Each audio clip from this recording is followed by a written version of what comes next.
What happens when a seasoned journalist faces off against one of the most controversial figures in modern royal history? What unfolds when soft questions are replaced with hard facts? When the narrative collides with evidence? When the carefully constructed walls of celebrity protection crumble under the weight of actual accountability? This morning on CNN, the world got its answer. The studio lights blazed with their characteristic intensity, casting harsh shadows across a set designed for serious journalism. Anderson Cooper sat across from Meghan Markle, and even before the first question was asked, the tension in the room was palpable. This wasn't going to be another sympathetic interview where the Duchess could recite her rehearsed talking points without challenge. This was something entirely different. Everyone in that studio could feel it. Cooper, known for his razor-sharp questioning and his unwillingness to let guests dodge difficult topics, had come prepared.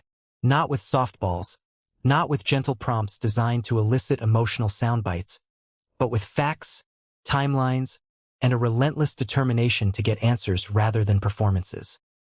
"Meghan," Cooper began, his voice carrying that familiar authoritative tone that has made him one of journalism's most respected figures.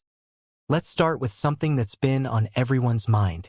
You've made some pretty serious allegations about the royal family, particularly regarding racism and lack of support during your mental health struggles. But many people are wondering, if things were truly as bad as you claim, why did you wait until after you left to speak out?" The question hung in the air like a loaded weapon. Meghan shifted in her chair, her perfectly composed media smile faltering for just a fraction of a second. It was clear from the moment Cooper opened his mouth that this was not the interview she had been expecting. "Anderson, I think that's a really unfair characterization of what happened," she replied, her voice carrying a slight edge. "When you're in an institution like the royal family, there are protocols.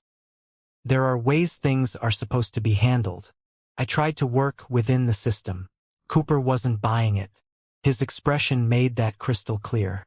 "But Meghan, you had access to some of the most powerful people in the world. You married into arguably the most famous family on the planet. Are you telling me that with all that influence, with all those connections, there was truly no way to address these issues internally? You're oversimplifying a very complex situation." Meghan shot back, her composure beginning to crack. "It's easy to sit there and judge when you've never been inside that world, when you've never had to navigate those impossible expectations and restrictions." The seasoned journalist leaned forward, sensing weakness. "I'm not judging, Meghan. I'm asking legitimate questions that I think the public deserves answers to. You've built a brand, a very successful brand, around being a victim of this institution. But some critics argue that you've profited significantly from your royal connections while simultaneously tearing down the very family that gave you that platform." The accusation hit its mark. Meghan's eyes flashed with anger, and for a moment, the carefully crafted public persona slipped entirely. "That is absolutely ridiculous, Anderson. We never wanted to leave. We were forced out because we dared to speak our truth. Because we refused to be silenced." "But that's where I'm confused," Cooper continued, his tone remaining professionally neutral even as his questions grew more pointed. "You say you were silenced, yet you signed a multimillion-dollar deal with Netflix. You've done multiple high-profile interviews. You have a podcast. You're writing books. That doesn't sound like silence to me. That sounds like a very lucrative speaking tour."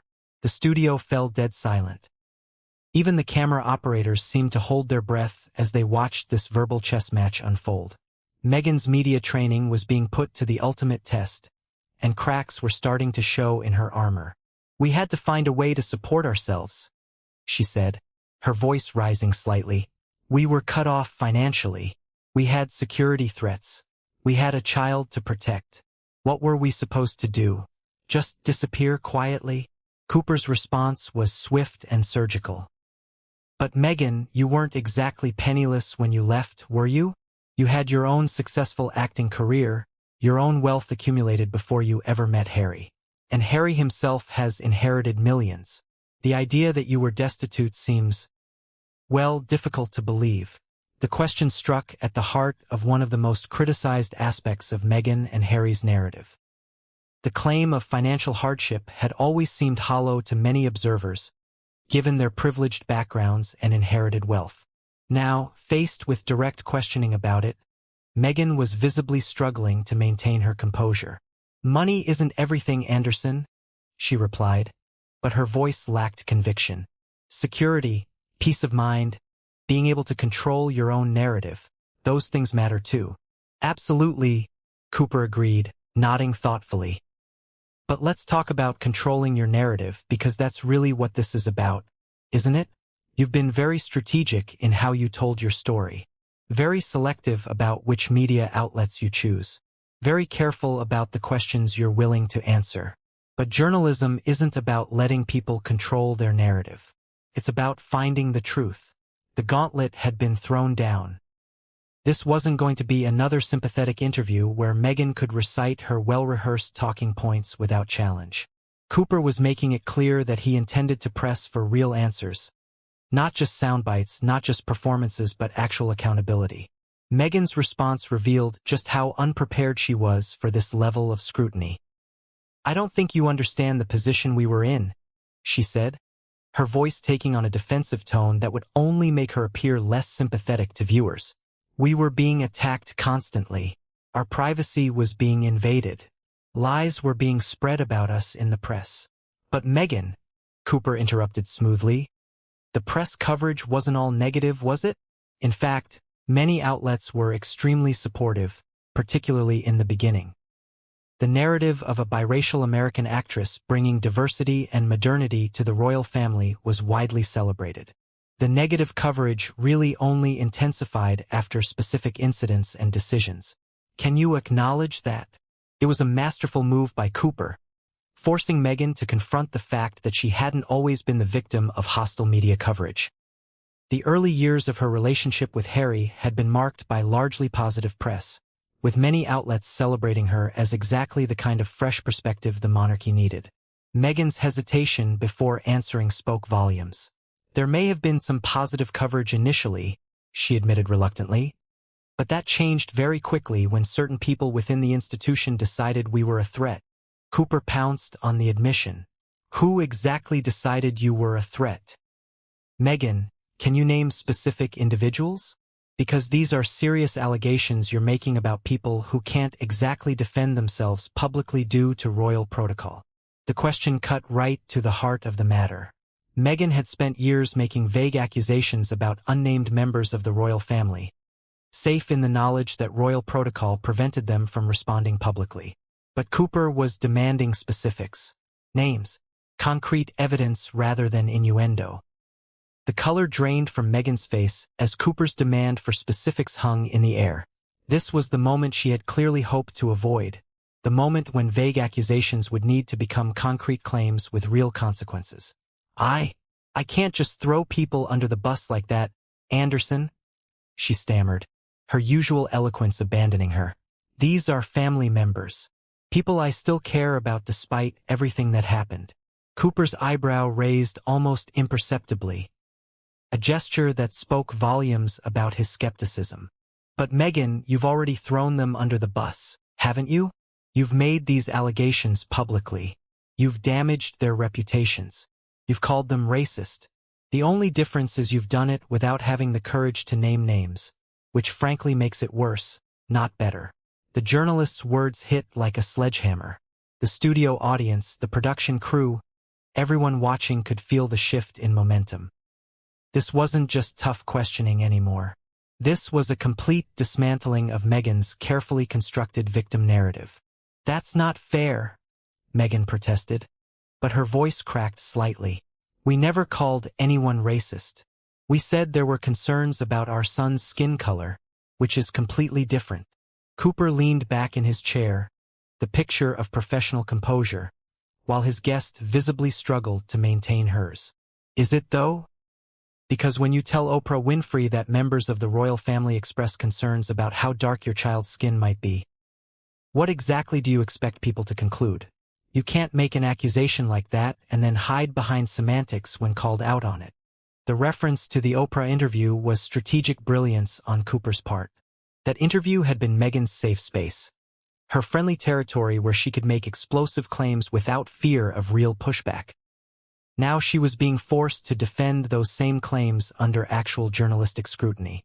"We were sharing our truth, our experience," Meghan said, falling back on one of her most overused phrases.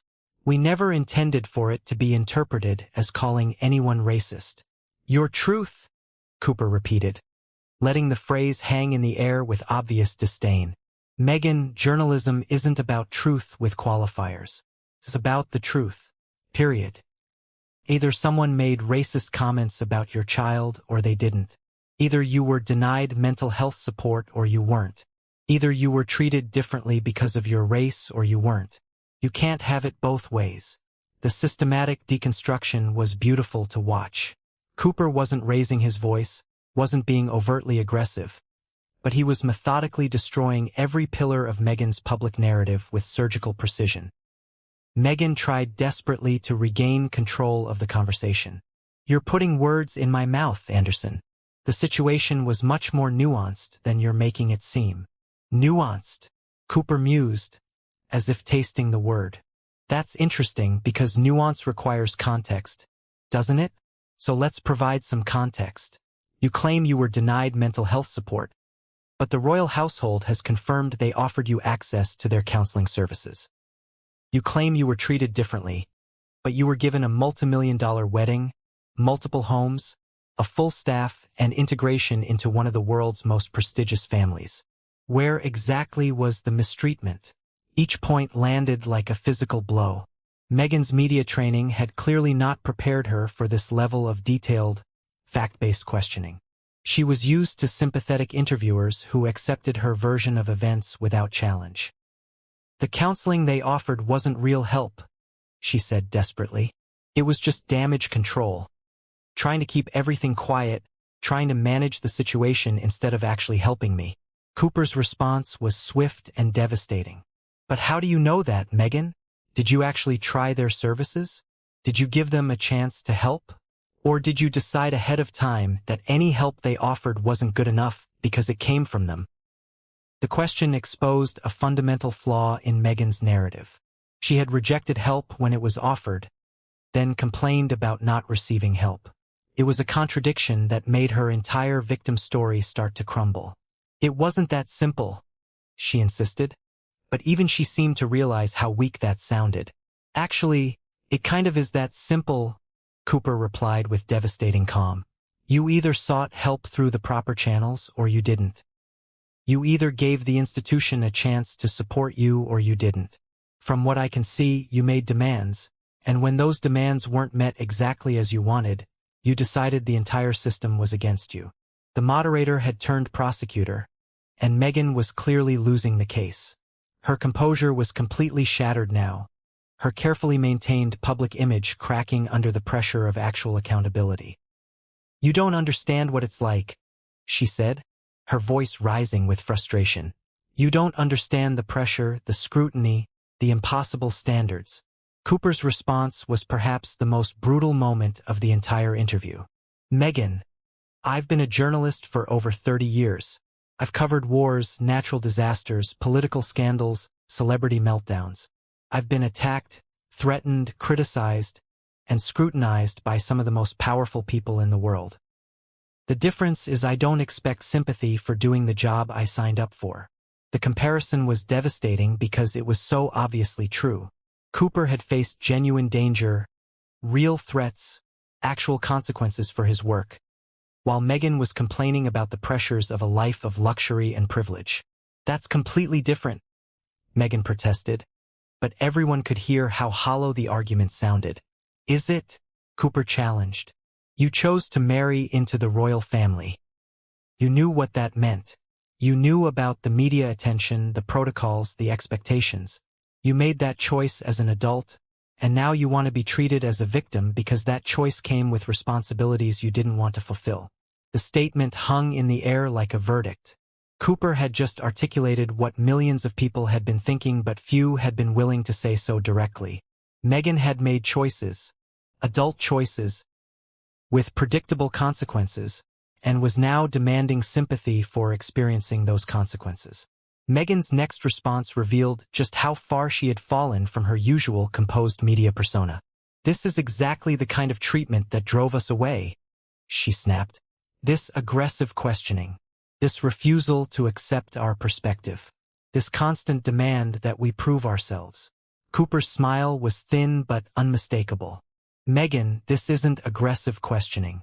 This is journalism. This is what happens when you make public accusations and then have to defend them with facts instead of feelings. If you can't handle basic follow-up questions about your own statements, maybe you shouldn't be making those statements in the first place." The interview had completely shifted. What had started as Meghan's attempt to control her narrative had become a masterclass in how real journalism holds powerful people accountable. Cooper wasn't just asking questions. He was demonstrating why celebrity culture's acceptance of victim narratives without scrutiny was so dangerous. "I think we're done here," Meghan said, starting to remove her microphone. "Actually, we're not," Cooper replied smoothly. "You agreed to a full interview and we're going to have a full interview. You don't get to make explosive public accusations and then walk away when someone asks you to back them up with evidence." The power dynamic in the studio had completely reversed. Meghan, who had walked in expecting to deliver her usual rehearsed talking points to a compliant audience, now found herself trapped in her chair, facing a journalist who refused to let her escape without accountability. "You can't force me to stay here," Meghan said, but she had already settled back into her seat, clearly realizing that walking out would only make her look worse. "You're absolutely right. I can't force you," Cooper replied with that same maddeningly calm tone. "But if you leave now after making these serious allegations, after building your entire public brand on these claims, what message does that send? That you can dish it out, but you can't take it when someone asks for proof." The trap was perfectly set. Meghan was damned if she stayed and damned if she left, and Cooper had maneuvered her into this position with surgical precision. "Fine," she said through gritted teeth. "What else do you want to know?" Cooper's smile was predatory now. "Let's talk about Harry. You've painted yourself as the victim in all of this. But what about his role? He was born into this family. He understood the rules. He knew what royal duty meant. Did it ever occur to you that maybe the problem wasn't the institution, but the fact that you convinced him to abandon everything he was raised to believe in?" The question was a masterstroke because it attacked the foundation of Meghan's entire narrative. Instead of being the supportive wife helping her husband find happiness, Cooper was suggesting she had been the destructive influence who had torn Harry away from his family and duty. "That is absolutely outrageous," Meghan sputtered. "Harry made his own choices. I never forced him to do anything." "Didn't you, though?" Cooper pressed. "You gave him an ultimatum, didn't you? Either he chooses you and your version of how things should be, or he loses you. That's manipulation, not love." The accusation hung in the air like a toxic cloud. Cooper was doing something that no interviewer had dared to do before. He was directly challenging Meghan's portrayal of herself as the innocent victim and instead suggesting she had been the architect of the royal family's destruction. "I never gave him an ultimatum," Meghan protested, but her voice lacked conviction. "Really?" Cooper leaned forward, sensing blood in the water. "Because from the outside it looks like you moved to Canada, took his son with you, and essentially forced him to choose between his family and his royal duties or following you. That sounds like an ultimatum to me." Meghan's face flushed red with anger. "We left together. It was a mutual decision." "Was it, though?" Cooper wasn't backing down. "Because Harry spent his entire life in service to the crown. He was a decorated military veteran. He founded the Invictus Games. He was beloved by the British people. And then he meets you, and suddenly he's willing to throw all of that away? Either you're the most persuasive person in history, or you gave him no choice." The systematic destruction of Meghan's narrative was reaching its climax. Cooper wasn't just questioning her version of events anymore. He was presenting an entirely different story, one where she was the villain rather than the victim. "You don't know what you're talking about," Meghan said, but even she seemed to realize how defensive she sounded. "Don't I?" Cooper's voice took on a harder edge. "Let me tell you what I see, Meghan. I see someone who married into the most famous family in the world, enjoyed all the privileges that came with that position, and then, when she realized she couldn't change centuries of tradition to suit her personal preferences, she decided to burn it all down and profit from the ashes. The studio fell completely silent. Cooper had just delivered what amounted to a devastating character assassination, and he had done it with such calm professionalism that it was impossible to dismiss as mere opinion. Meghan's response revealed just how completely she had lost control of the situation. "How dare you?" she whispered, her voice shaking with rage. "How dare you sit there and judge me when you don't know anything about what we went through?" "I know what you've told us," Cooper replied evenly. "And I know that your story doesn't add up. I know that you've made serious accusations without providing evidence. I know that you've profited enormously from attacking people who can't defend themselves. And I know that when pressed for details, for specifics, for anything resembling proof, you fall back on emotional manipulation, playing the victim." Each accusation landed like a physical blow. Cooper was methodically destroying every aspect of Meghan's public persona, and she had no defense against his relentless logic. "This interview is over," Meghan declared, standing up and yanking off her microphone with such force that it squealed with feedback. But Cooper delivered one final devastating blow. "Running away again, Meghan, just like you ran away from your family, from your friends, from your acting career, from your royal duties, from your responsibilities. It seems like running away is your solution to everything." Meghan stopped dead in her tracks, her back still to the camera. For a moment, it seemed like she might turn around and continue the fight. But instead, she simply walked off the set, her heels clicking against the studio floor in the deafening silence. Cooper turned to face the camera directly, his expression serious but satisfied. "Ladies and gentlemen, what you just witnessed was what happens when celebrity culture meets actual journalism. When feelings and narratives meet facts and evidence. This is why we don't simply accept what public figures tell us at face value. This is why we ask follow-up questions. This is why journalism matters." He paused, letting his words sink in before continuing. "Meghan Markle came here today expecting another platform to spread her version of events without challenge. Instead, she got what everyone who makes public accusations should expect: scrutiny, accountability, and the demand for evidence to back up their claims." The cameras slowly zoomed in on Cooper's face as he delivered his final thoughts. The royal family, bound by protocol and tradition, cannot defend themselves publicly against these attacks. But journalism can. Real journalism doesn't pick sides. It seeks truth. And sometimes the truth is uncomfortable for everyone involved. Cooper looked directly into the camera with the intensity that had made him one of the most respected journalists of his generation. Public figures, celebrities, politicians, all of them, they all want to control their narrative. They want to tell their story their way, with no difficult questions, no challenges to their version of events. But that's not how democracy works. That's not how truth works. And that's certainly not how journalism works. The final shot lingered on Cooper's face as he concluded. What happened here today should happen more often, not just to Meghan Markle, but to every public figure who expects us to simply accept their word without question. The moment we stop asking difficult questions is the moment we stop being journalists and become publicists. The screen faded to black, leaving viewers with the unmistakable impression that they had just witnessed something extraordinary. Cooper had done what many had wanted to see for years. He had held Meghan Markle accountable for her words and actions, and she had completely crumbled under the pressure. Some interviews build bridges.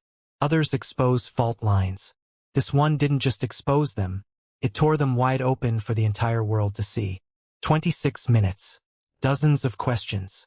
And when the cameras stopped rolling, only one person remained sitting at the desk, their integrity intact. The Duchess had walked in expecting validation. She walked out having faced something she hadn't prepared for. The simple, devastating power of a journalist who refused to be a publicist. What do you think? Did Anderson Cooper's masterful takedown go too far? Or was this the accountability Meghan Markle has needed for years? If you're into these deep dives, subscribe. Join a community that doesn't just accept narratives, it examines them. Turn on notifications so YouTube actually shows you what we post. Leave a like if you made it to the end. Share this with someone who needs to see the full story. More truth, more moments, more journalism that matters. We're building something,